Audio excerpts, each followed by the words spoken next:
man alone. He saved the Apache woman from drowning, but now she belongs to his heart. The rope burned through his calloused palms as he pulled with every fiber of muscle in his weathered frame.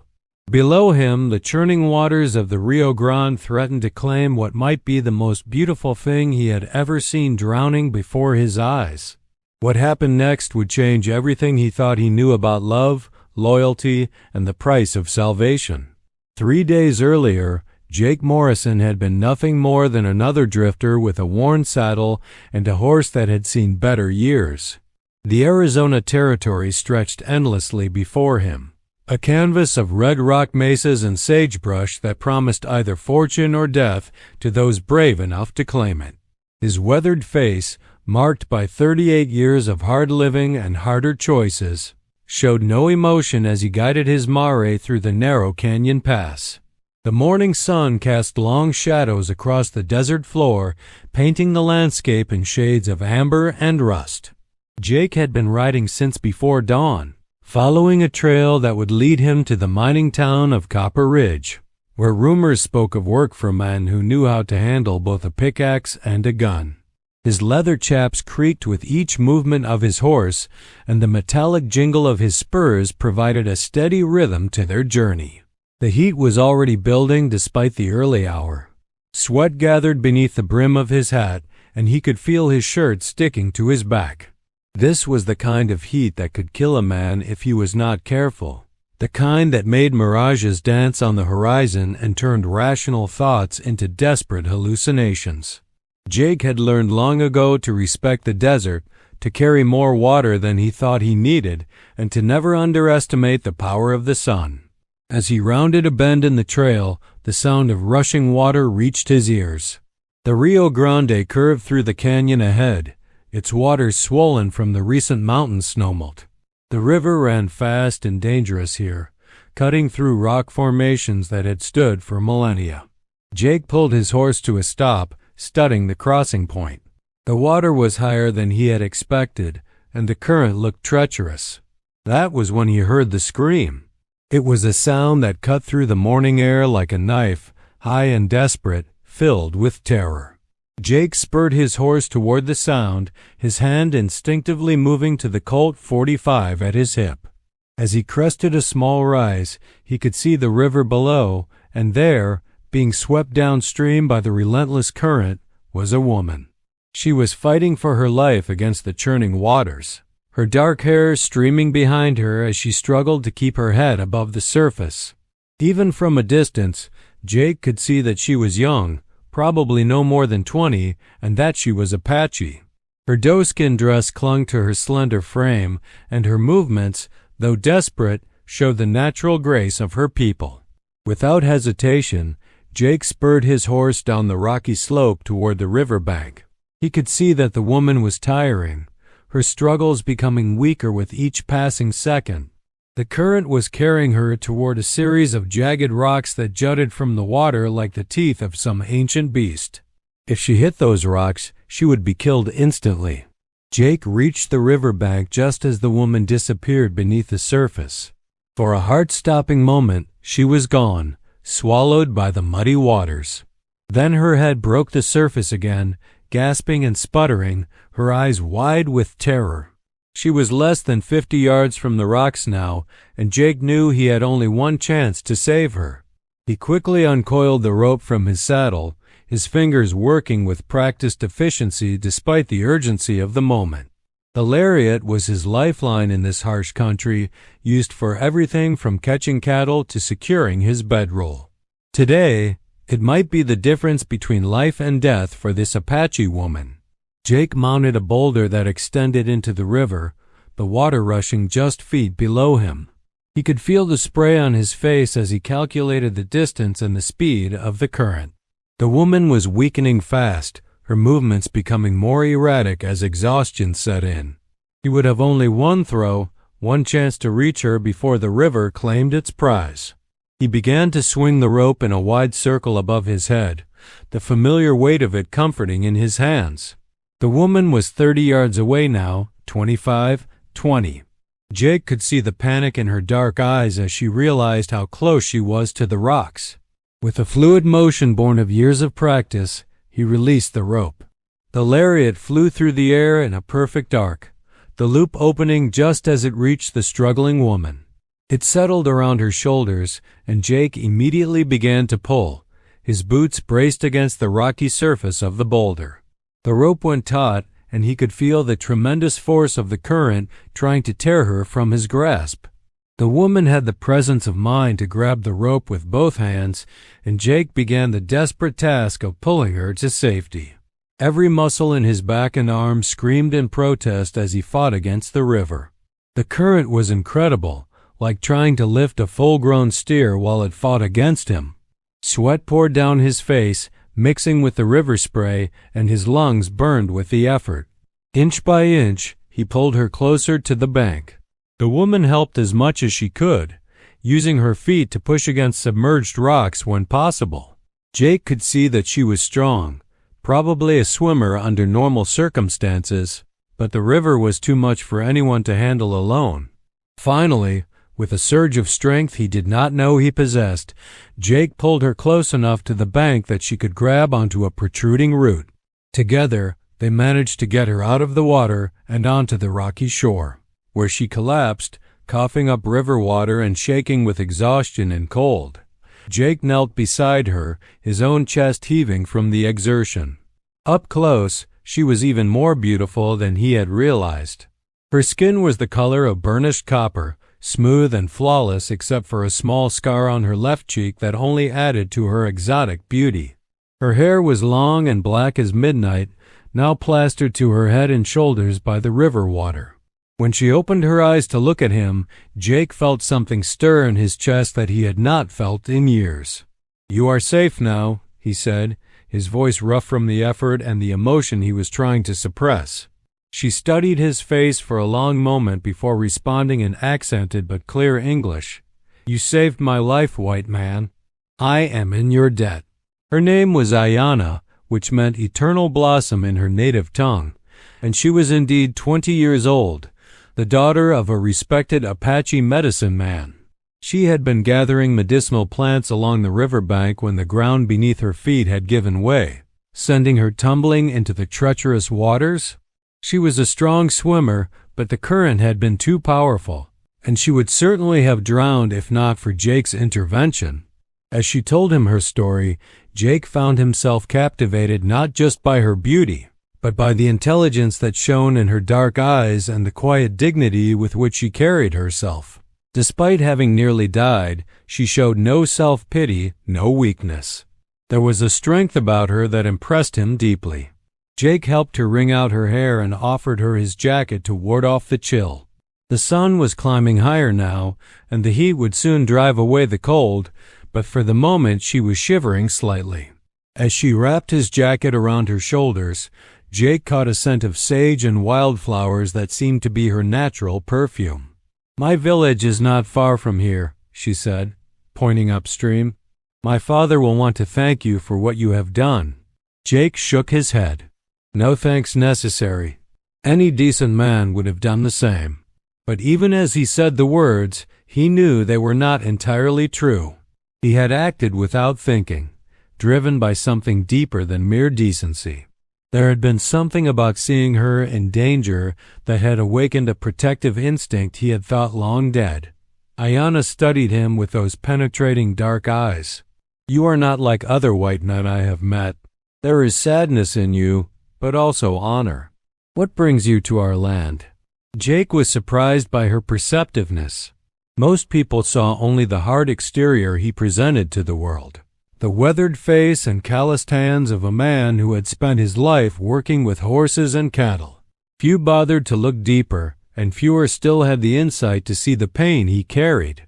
"I am just passing through," he said, which was true as far as it went, "looking for work in the mining camps."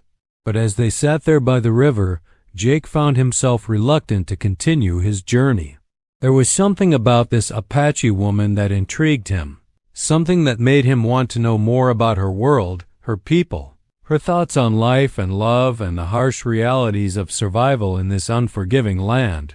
Ayanna seemed in no hurry to return to her village either.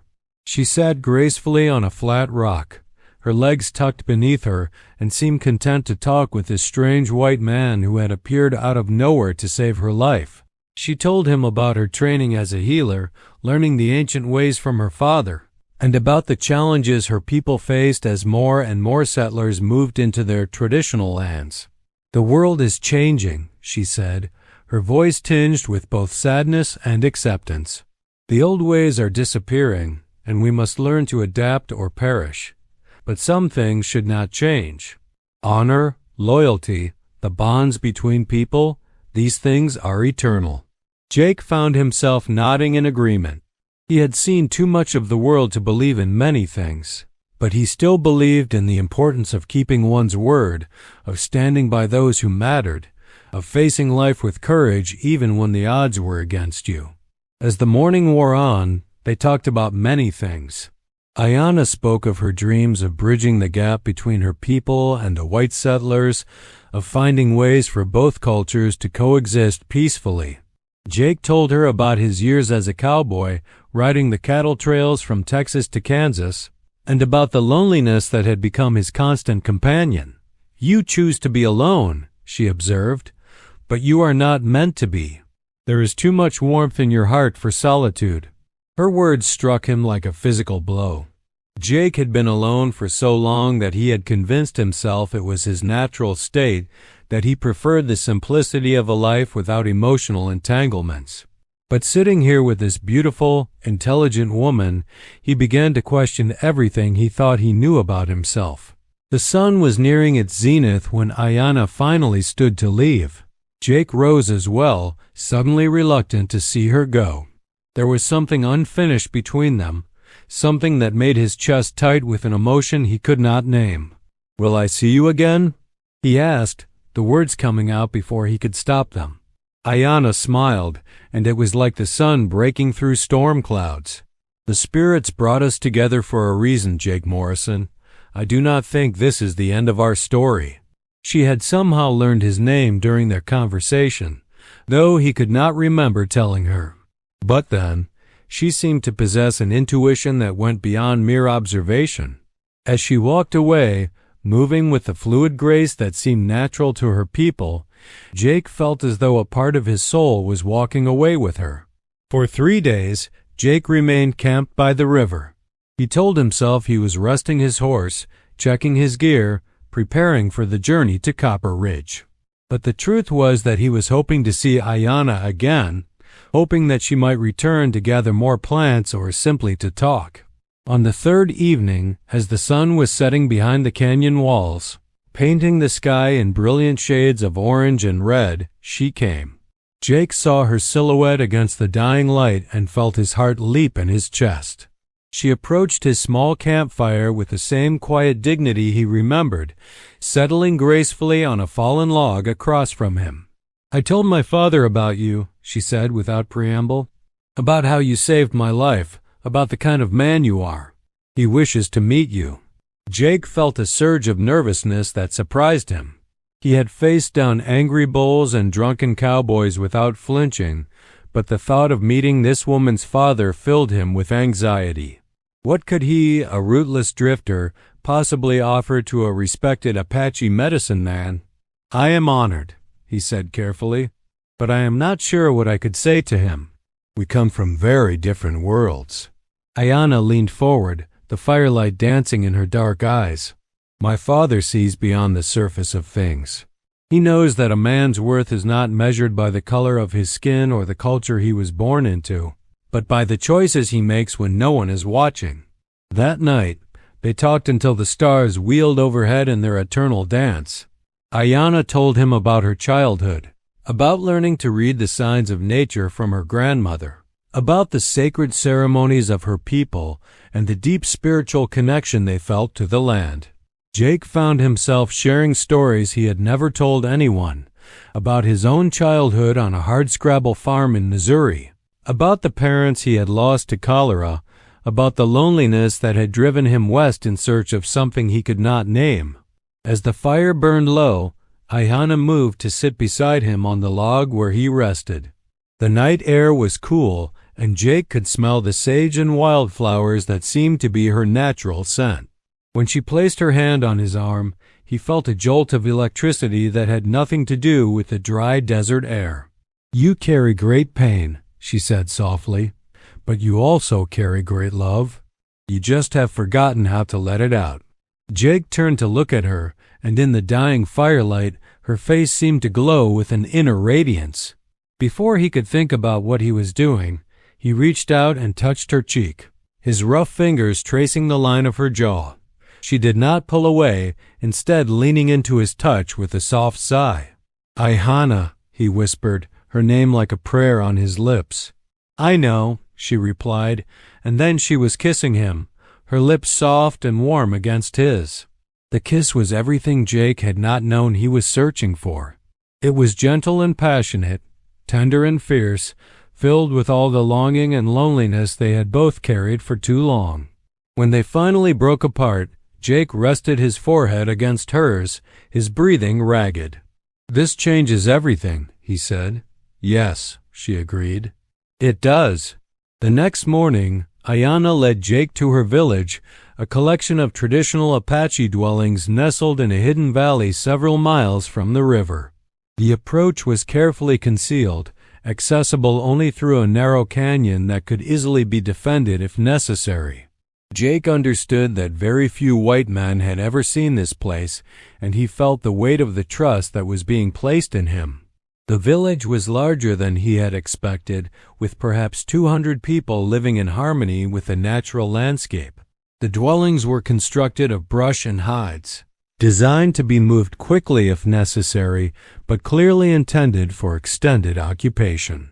Gardens of corn, beans, and squash flourished in the fertile valley floor, tended by women and children who looked up curiously as Jake and Ayana passed. Ayana's father, whose name was Nalnish, was a man of perhaps 55 years with silver-streaked hair and eyes that seemed to see straight through to a person's soul. He was tall and lean, with the weathered look of someone who had spent his life outdoors, and he carried himself with the quiet authority of a natural leader. When Ayana introduced them, Jake felt those penetrating eyes studying him with an intensity that was both uncomfortable and oddly reassuring. This was a man who would not be fooled by false words or empty gestures. If Jake was to earn his respect, it would have to be through his actions, not his promises. "My daughter tells me you risked your life to save hers," Nalnish said in English that was more precise than accented.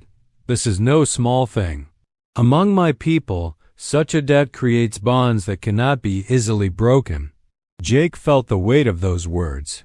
He had saved Ayana's life without thinking about consequences or obligations, but he was beginning to understand that in Apache culture, his actions had created responsibilities and connections that went far beyond a simple rescue. "I did what any man should do," Jake replied. "I asked for nothing in return." Nalnish smiled, and Jake could see where Ayana had inherited her warmth.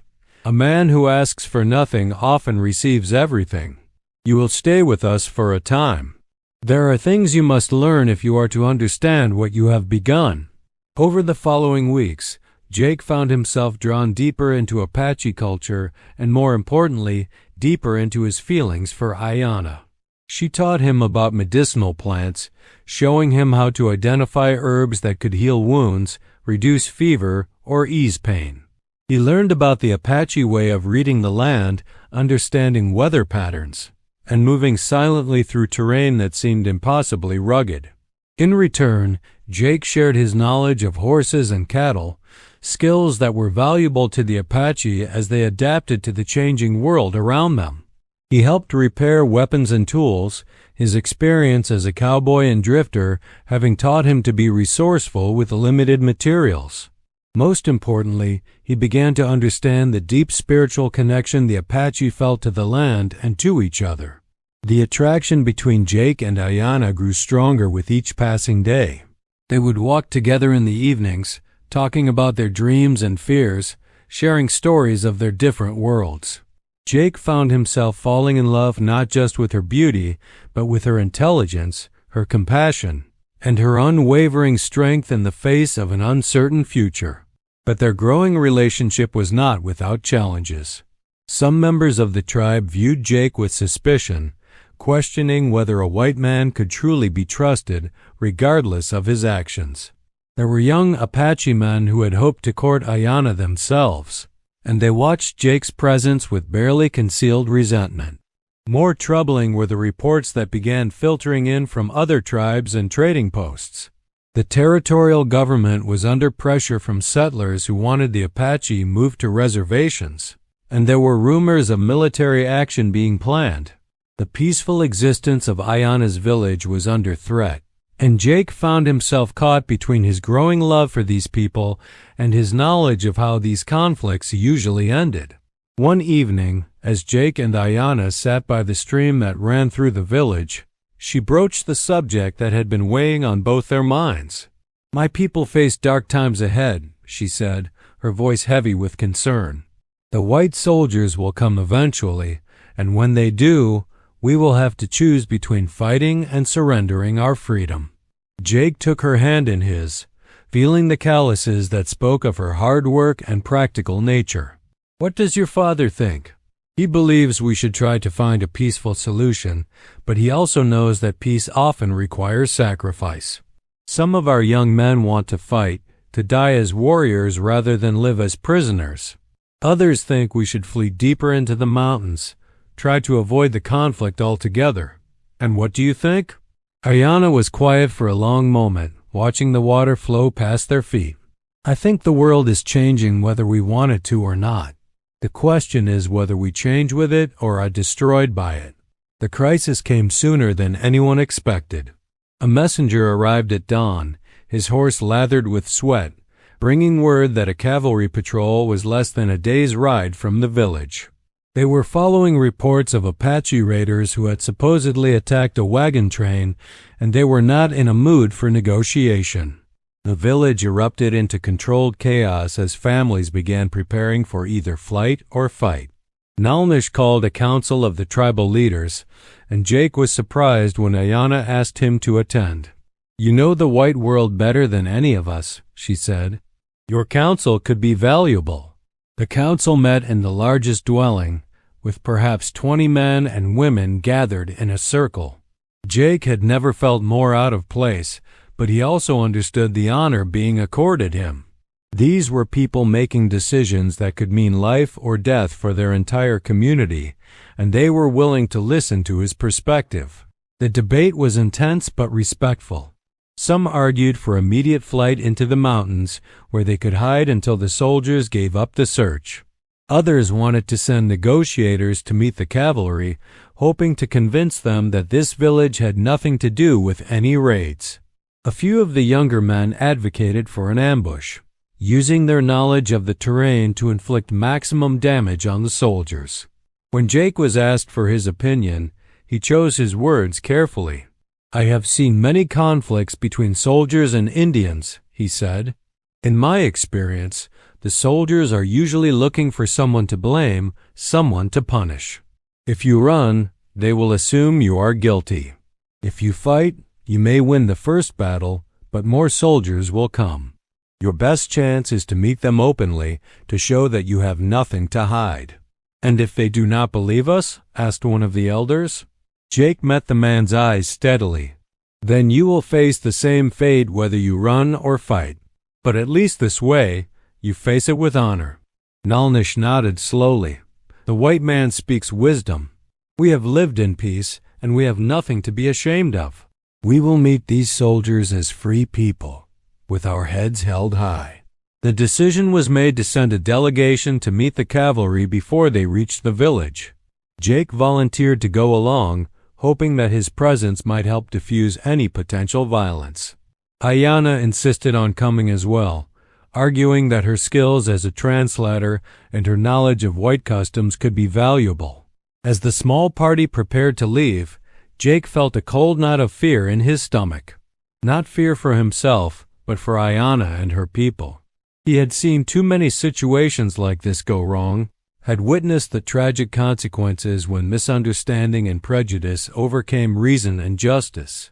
The meeting with the cavalry patrol was tense from the moment the two groups came within sight of each other.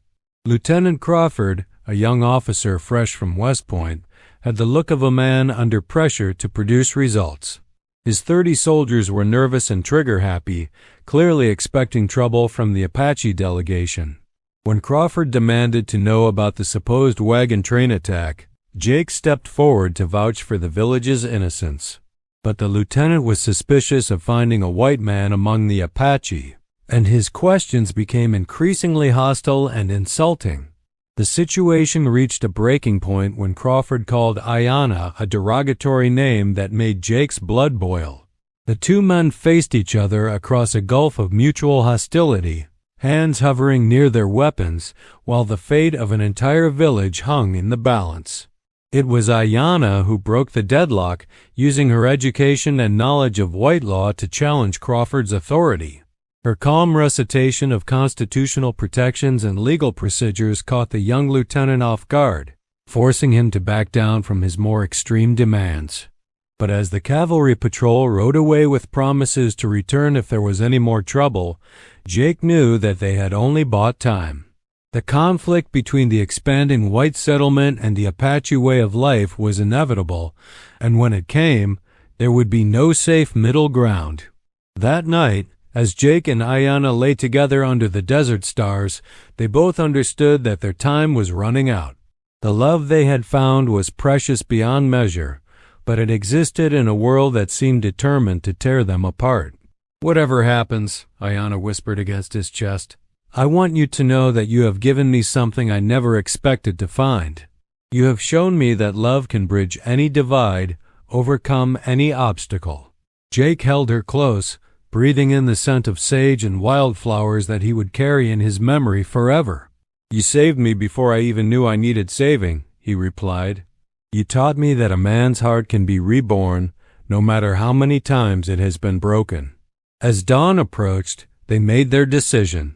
There could be no guarantees in the uncertain world they faced, but they would face it together. Jake Morrison, the drifter who had saved an Apache woman from drowning, had found something worth more than all the gold in the Arizona Territory. He had found a love that belonged to his heart, and he would fight to protect it against whatever forces tried to tear them apart.